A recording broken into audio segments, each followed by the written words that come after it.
अस्सलाम वालेकुम। मेरा नाम है अनस मलिक और आप देख रहे हैं मेरा यूट्यूब चैनल। आज मैं मौजूद हूँ लुसर्न में। स्विट्ज़रलैंड का ये शहर है। इंतहाई खूबसूरत नज़ारे मेरे पीछे, मेरे अक़ब में लुसर्न का लेक है, गिर ना जाऊँ। और एक तरफ पहाड़ है, पीछे उसके पहाड़ों पर बर्फ़ जमी हुई है, हल्की हल्की बर्फ़ जमी हुई है, फेरियाँ चल रही हैं। और यहीं से तकरीबन 20 किलोमीटर की मुसाफ़त पर, 18 से 20 किलोमीटर की मुसाफ़त पर ईस्ट की तरफ जो है वो बर्गनस्टॉक रिज़ॉर्ट है। इस बर्गनस्टॉक रिज़ॉर्ट में अमेरिका और ईरान की बातचीत का सिलसिला होना था। मैं पहले रिपोर्ट करता आया, MOU के ख़त-व-ख़ाल के ऊपर रिपोर्ट करता आया, फिर बाकी सब ने, जब MOU पब्लिश हो गया तो बकिया लोगों ने जो है वो उसको बात की। मैं बात करूँगा कि हुआ क्या, MOU में क्या है, मैं उसमें नहीं जाऊँगा। क्या हुआ, क्या होने वाला है, क्या होने को है और क्या होना था। तो शुरू करते हैं मेरी स्विट्ज़रलैंड की जर्नी से। मैं गुज़िश्ता रोज़ जो है वो स्विट्ज़रलैंड पहुंचा, इस उम्मीद और आसरे के साथ कि ईरान और अमेरिका के जो मुज़ाकरात हैं, हिस्टोरिकल मुज़ाकरात हैं, तारीख़ी लम्हा था, उसको कवर करेंगे, देखेंगे। जब तारीख़ की किताबें लिखी जाएंगी तो बता सकते हैं कि जी हम मौजूद थे वहाँ पे जब अमेरिका और ईरान का सिग्नेचर हुआ। लेकिन हालात, जब मैं इस्लामाबाद से जहाज़ में बैठा और दोहा की जानिब, और जब तक मैं दोहा में उतरा तब तक हालात जो हैं बदल चुके थे। एक वर्चुअल एग्रीमेंट जो है वो साइन हो चुका था।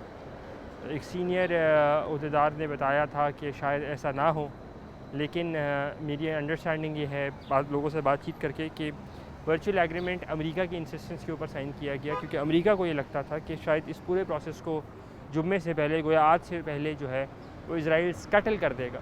तो ये चंद घंटों के अंदर ही जो साइनिंग पहले बाकर कालिबाफ ईरानी स्पीकर पार्लियामान और अमरीकी नायब सदर JD वैंस ने करनी थी, वो अमरीकी सदर डोनाल्ड ट्रंप ने फ्रांस में, और ईरानी सदर मसूद पेज़ेश्कियान ने तेहरान में बैठ के, और पाकिस्तानी वज़ीर आज़म बतौर सालिस उन्होंने इस इस्लामाबाद मुफाहमती याददाश्त इस्लामाबाद मेमोरेंडम ऑफ अंडरस्टैंडिंग पर 14 नुकाती मेमोरेंडम ऑफ अंडरस्टैंडिंग के ऊपर सिग्नेचर किए।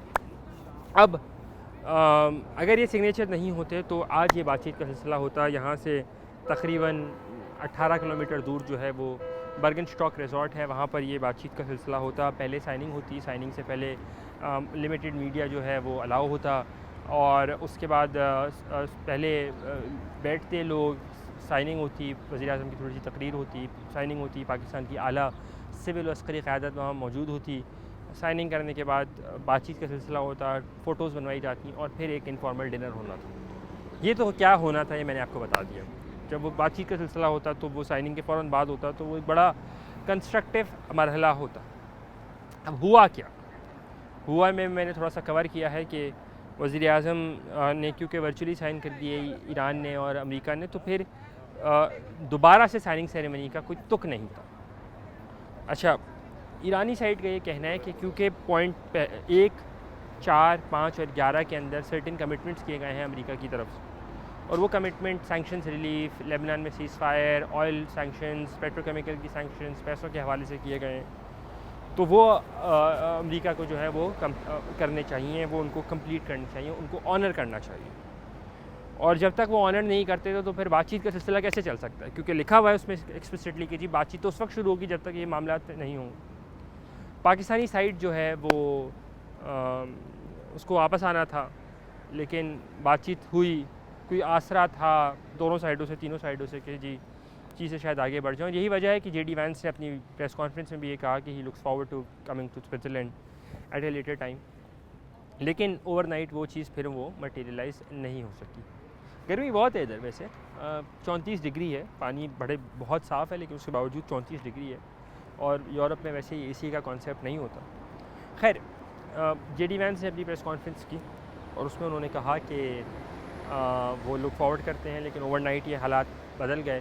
मेरे ख़्याल से एक सर्टेन सेट ऑफ एक्सपेक्टेशन था कि शायद कोई सैंक्शंस रिलीफ हो जाए, शायद मामलात आगे बढ़ जाएँ। अब मुहर्रम की वजह से भी मामला जो है थोड़ी सी खटाई में चले गए हैं। 60 रोज़ की ये विंडो है, काउंटडाउन चल रहा है। देखना है कि इस काउंटडाउन के अंदर चीज़ें आगे किस तरह बढ़ती हैं। मेरी अंडरस्टैंडिंग ये है कि हम आने वाले दिनों के अंदर अमेरिका की जानिब से कुछ सैंक्शंस रिलीफ देखेंगे, और सैंक्शंस रिलीफ के बाद ये बातचीत का अमल जो है वो शुरू हो जाएगा। बातचीत का अमल कहाँ कहाँ होगा, मेरे ख़्याल से वो भी इम्पॉर्टेंट है ये बात करना।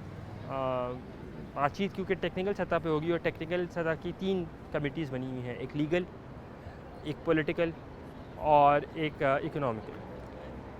गोया जो लीगल मामलात हैं वो जिनीवा, गोया स्विट्ज़रलैंड और ब्रसल्स जो कि बेल्जियम का दारुल खिलाफा है, वहाँ हो सकते हैं क्योंकि सैंक्शंस को कर्टेल करते हैं, एंटेल करते हैं।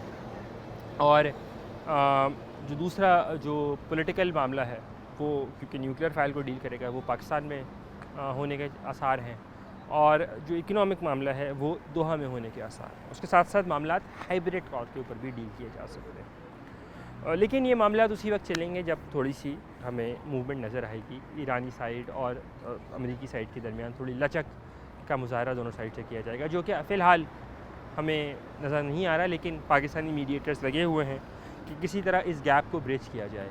वो रिपोर्ट्स के ईरान अमेरिका हाथ मिलाने से डर रहे थे, मेरे ख़्याल से वेर थ्रू इट। पाकिस्तानी वक्त अब जब मैं आपसे बात कर रहा हूँ उस वक्त वापस जा चुका है, कुछ चंद लोग इम्पॉर्टेंट लोग वापस जा चुके हैं, चंद इम्पॉर्टेंट लोग वापस जा रहे हैं।